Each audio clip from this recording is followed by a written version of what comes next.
नमस्कार। मैं GRS news के लिए गिरीश चक्रवाल। क्या सरकार ने बिल्कुल ही नैतिकता त्याग दी है या उसे अपने बहुमत का इतना अहंकार हो गया है कि वे संवैधानिक संस्थाओं की भी परवाह नहीं करते? जी हाँ, मैं बात कर रहा हूँ भारतीय जनता पार्टी की उस सरकार का जो सरकार माननीय उच्चतम न्यायालय के फटकार को भी गंभीरता से नहीं ली थी। 2 दिन पूर्व माननीय उच्चतम न्यायालय की खंडपीठ ने बिल्किस बानो मामले पर किस तरह गुजरात सरकार को फटकार लगाई थी। होना तो ये चाहिए कि इस फटकार के बाद सरकार को अपने रवैये में कुछ सुधार करना चाहिए, लेकिन जिस तरह देश के प्रधानमंत्री कल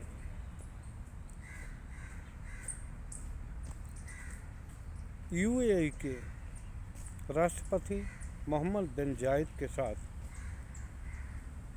अहमदाबाद एयरपोर्ट से रोड शो करते दिखे, उससे इस तरह का महसूस हुआ कि भारतीय जनता पार्टी यहाँ तक कि उसके शीर्ष नेतृत्व को अदालत के फैसले की कोई भी परवाह नहीं है, न ही उनके आंखों में जरा भी हया शर्म बची।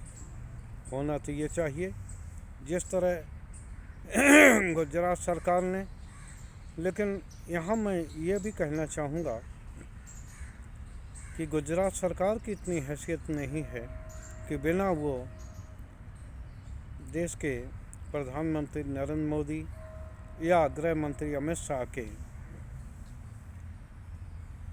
इशारे के बिना कोई भी फैसला ले सके। निश्चित तौर पर बिल्किस बानो के अपराधियों को, जिनको कि गुजरात चुनाव के समय पूर्व रिहा किया गया, उस समय भी उसको लेकर बहुत से सवाल उठे थे। कई याचिकाएं इस संबंध में अदालत तक गई थी और बिल्किस बानो की ही एक याचिका पर माननीय उच्चतम न्यायालय की बेंच ने गुजरात सरकार को न सिर्फ फटकार लगाई बल्कि ऐसी टिप्पणी की जो कि पूरी पार्टी को शर्मसार करने के लिए काफ़ी है। उसने बीबी नागरत्ना की खंडपीठ ने स्पष्ट तौर पर कहा कि गुजरात सरकार ने गलत तरीके से बिल्किस बानो के अपराधियों को न सिर्फ छोड़ा बल्कि अपराध में भी गुजरात सरकार बराबर की भागीदार। वैसे तो ये टिप्पणी बहुत ही गंभीर मानी जानी चाहिए, लेकिन इतना बहुमत का घमंड हो गया है भारतीय जनता पार्टी को, यहाँ के देश के प्रधानमंत्री को, कि वो ऐसे किसी भी निर्देशों की परवाह नहीं करते। आप सभी लोगों को याद होगा कि जब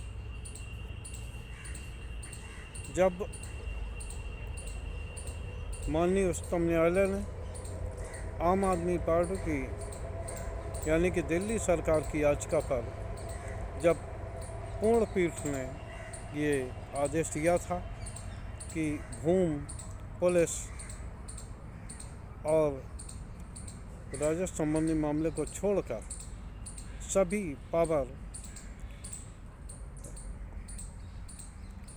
चुनी हुई राज्य सरकार को दिए जाएंगे, तो उस पूर्व खंडपीठ की आदेश को भी किस तरह बहुमत के दल पर पलटने का प्रयास न सिर्फ इसी केंद्रीय सत्ता ने किया था बल्कि यही नेतृत्व था जो कि केंद्र सरकार की बेजा ताकतों को इस्तेमाल करता है, बहुमत का गलत तरीके से इस्तेमाल कर लिया। जिस तरह से हम सभी लोगों ने देखा, होना तो ये चाहिए था कि माननीय न्यायालय की फटकार के बाद उसको गुजरात सरकार को, यहाँ तक कि भारतीय जनता पार्टी के नेतृत्व को बैकफुट पर लाना चाहिए और बिल्किस के साथ किए गए अपराध के लिए माफ़ी मांगनी चाहिए। लेकिन माफ़ी की बात छोड़िए, उसी गुजरात में देश के प्रधानमंत्री, या यूँ कह लीजिए कि बिल्किस के मुख्य आरोपी एक मुस्लिम देश के नेता के साथ रोक शो करते दिखे। आखिर यहाँ ये प्रश्न है कि जो प्रधानमंत्री ने यूएई के राष्ट्रपति मोहम्मद बिन जायद के साथ जो रोड शो किया, उसका औचित्य क्या था? क्या यूएई के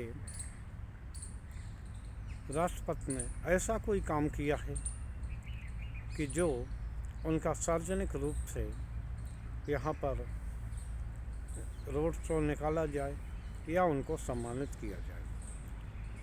हमें तो ये महसूस होता है कि गुजरात सरकार में जिस प्रकार माननीय उच्चतम न्यायालय ने फटकार लगाई, तो उसी गुजरात की धरती पर प्रधानमंत्री ने मुस्लिम देश के एक नेता के साथ बगलगीर होकर उनको रोड शो कराकर ये संदेश देने की कोशिश की कि इस घटना के बाद भी मुस्लिम देश, यहाँ तक कि मुस्लिम देशों के नेता उनके साथ हैं, उन्हें उच्चतम न्यायालय के आदेश की कोई परवाह नहीं है। निश्चित तौर पर बहुमत की सरकार अच्छी होती है, लेकिन अगर वही बहुमत की सरकार न्यायालय के निर्देशों को रौंदने लगे, या यूँ कह लीजिए कि आम आदमी की परवाह न करे और आम आदमी को कि हकों और हुकूक को अगर रौंदने का प्रयास करें, तो निश्चित तौर पर वो बहुमत को आप तानाशाही की संज्ञा दे सकते हैं। निश्चित तौर पर केंद्र की जो सरकार है, मैंने आपको एक दो उदाहरण देकर समझाया किस प्रकार वो बहुमत के सहारे तानाशाही पर तालू है और उसे उसकी आँखों में न तो कोई शर्म रही है और न ही इसकी परवाह रही है कि किस प्रकार न्यायालय ने उसको किस तरह की फटकार लगाई है और अपने निर्देशों में किस तरह की व्याख्या की है। वैसे तो माप ये है कि बहुमत के दल पर वो कुछ भी कर सकते हैं, किसी के साथ कोई भी आचरण कर सकते हैं और जिसकी उन्हें न तो संवैधानिक संस्थाओं की परवाह है। जिस तरह उन्होंने न्यायालय के निर्देशों को कई बार पलटा है, अपने बहुमत के सहारे सदन में बहुमत के बल पर जिस प्रकार उन्होंने न्यायालय की अवमानना एक तरह से की है, उसकी तो सिर्फ आलोचना की जा सकती है। तो बिल्किस के अपराधियों को फिर से सज़ा मिलेगी, या गुजरात सरकार, जिससे कि सरकार ने गलत तरीके से अपराधियों के साथ कदाचार का दोषी पाया, उनको कोई सज़ा मिलेगी? मुश्किल सवाल है, क्योंकि आप सभी लोगों को याद होगा न्यायालय ने महाराष्ट्र के विधानसभा अध्यक्ष को 31 दिसंबर तक का समय दिया था कि वो गलत तरीके से विभाजित किए गए एकनाथ शिंदे गुट को विधायकों के विषय में शीघ्र निर्णय लें। लेकिन आज 10 दिन और गुजर जाने के बाद भी विधानसभा अध्यक्ष कोई फैसला नहीं ले पाए हैं। उससे वो ये दिखाता है कि भारतीय जनता पार्टी के इशारे पर किस प्रकार न्यायालय के निर्देशों का अनुपालन नहीं किया जा रहा है। ये निर्देश कोई जिला की अदालत ने नहीं दिए, छोटी अदालत ने दिए, बल्कि इसी सुप्रीम कोर्ट ने दिए और मुख्य न्यायाधीश चंद्रचूड़ जी के बेंच ने दिए हैं। देखना ये है कि क्या सरकार, केंद्र सरकार माननीय उच्चतम न्यायालय के निर्देशों का पालन करती है या बहुमत के दल पर फिर से इन विधायकों को बचाने का प्रयास करती है, यानी कि एक तरह से न्यायालय की अवमानना करती है।